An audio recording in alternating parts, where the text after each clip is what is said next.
सोमवार रात को मूसलाधार बारिश के चलते शहर के कई जगहों पर नाले में उफान से मटमैला पानी रिहायशी इलाके और व्यावसायिक परिसरों में घुस गया।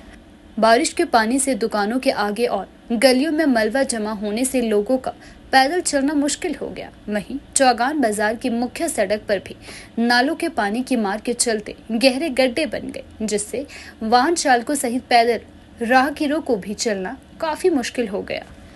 दूसरी तरफ शहर के वार्ड 1 में मेन नाले में पानी की निकासी बाधित होने से बारिश का पानी और मलबा रिहायशी मकानों और व्यावसायिक परिसरों में घुस गया। यहां वार्ड 1 में सूरज टीले के साथ निकलने वाले 4 लेन बाईपास के रोड कटिंग का मलबा बारिश के पानी के साथ नाले में जमा हो रहा है।